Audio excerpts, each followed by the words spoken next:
भाई जो गुरु बचन पे डट गे, कट गे फंद 84 के। भाई और बहनों, जो रजा सतगुरु रामपाल जी भगवान ने साध संगत के ऊपर बख्शी है, आज पूरे विश्व में, पूरी धरती पर वो रजा किसी अन्य के ऊपर नहीं है।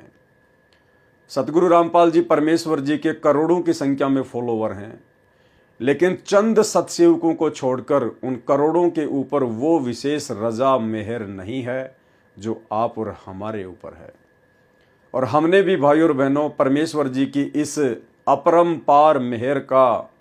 भरपूर फायदा उठाना है अपने आत्म कल्याण के लिए, मोक्ष प्राप्ति के लिए, क्योंकि कलयुग की बिचली पीढ़ी में ही साध संगतियां परमात्मा शुरू करवाते हैं, क्योंकि ये मोक्ष का प्राइम टाइम है। और इस समय हर प्रकार से आत्मा ने चिंतन मनन विचार मंथन करना पड़ेगा, कहीं हमसे कोई कमी शेष ना रह जाए। गुरुदेव भगवान के प्रति हमारे भाव में, हमारी श्रद्धा में, हमारे समर्पण में, हमारी लगन में, हमारे अटूट विश्वास में किसी प्रकार की कोई कमी ना रह जाए। सतगुरु अपनी तरफ से भी पूरा प्रयास करते हैं इस जीव आत्मा को तृप्त करने के लिए, और अपने दास दासियों को निमित्त बनाकर उनकी भी सेवा लगाते हैं, ताकि साध संगति के माध्यम से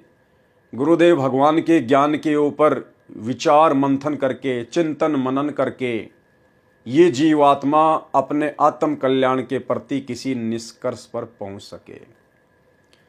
और निसंदेह भाई और बहनों, बरवाला कांड 2014 के बाद से आप और हम सभी आत्माओं ने जो साध संगति से जुड़े हुए हैं, हमने गुरुदेव भगवान की इस चिंतन मनन वाली विशेष रजा का भरपूर फायदा उठाया है, सैकड़ों की संख्या में साध संगतियां कर करके। अब वर्तमान में गुरुदेव भगवान ने दया बख्शी है, जो जो पुस्तकें गुरुदेव भगवान ने अपने कर कमलों से लिखी है या अन्य भगत भाई बहनों के द्वारा लिखी गई है, उन पुस्तकों के ऊपर जो वर्तमान में वीडियो बनाने की प्रेरणा गुरुदेव भगवान ने दास को दी है, ये एक जबरदस्त रजा है गुरुदेव भगवान की, एक जबरदस्त वीआईपी मेहर है उनकी। इन पुस्तकों में परमेश्वर ने अध्यात्म से संबंधित वो गूढ़ रहस्य छुपा रखे हैं, जो गूढ़ रहस्य परमात्मा किन्हीं कारणवश, वो कारण चाहे आप और हम जीवों की छोटी बुद्धि को लेकर हो सकता है, जो रहस्य परमात्मा अपने सत्संगों में सार्वजनिक नहीं कर पाए, अब उन तमाम रहस्यों की जानकारी हमारे विश्वास को बढ़ाने के लिए गुरुदेव ने अपनी ही पुस्तकों के ऊपर दास को लाइव आने की जो प्रेरणा की है, और जिस प्रकार से ऑनलाइन साध संगतियां चल रही हैं, लाइव वीडियो बन रहे हैं, भाई बहनों की जो आत्मा है वो गद गद हो रही है। हमारा अटूट विश्वास हमारे गुरुदेव भगवान के चरण कमल में बढ़ता ही जा रहा है, और आज हमें ऐसा प्रतीत हो रहा है, जो शब्द गुरुदेव भगवान अपने सत्संगों में कहा करते थे अपने श्री मुख कमल से, कि यदि मेरे भगत के सामने ब्रह्मा विष्णु महेश भी ज्ञान चर्चा के लिए आ जाए तो उन्हें भी मुंह की खाकर जानी पड़ेगी, उल्टे पांव उन्हें निरुत्तर होकर जाना पड़ेगा। तो भाई और बहनों, उसके लिए सबसे पहली जो बात है, जो जरूरी है,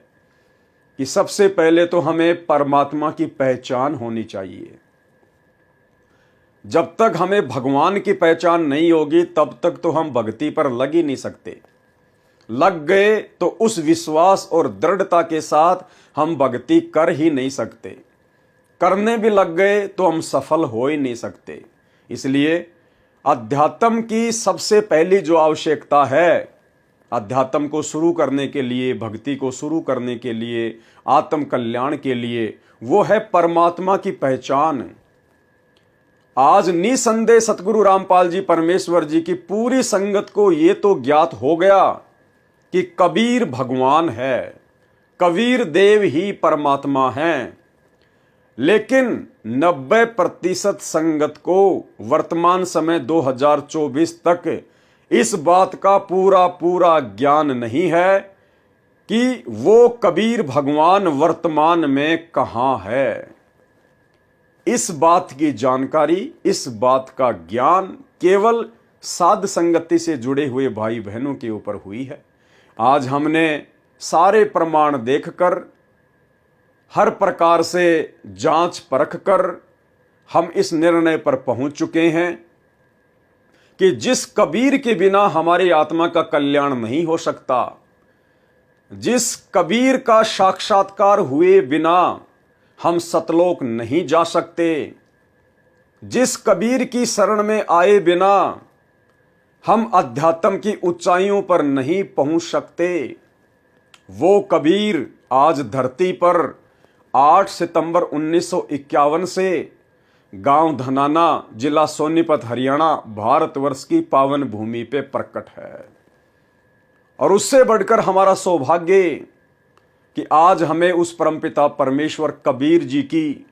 जो कि सतगुरु रामपाल जी के रूप में धरती पर विद्यमान है, प्रकट हैं, प्रत्यक्ष हैं, साकार हैं, आज हमें उनकी शरण प्राप्त। भाई जो गुरु बचन पे डट के कट गए फंद 84 के, कट गए फंद 84 के,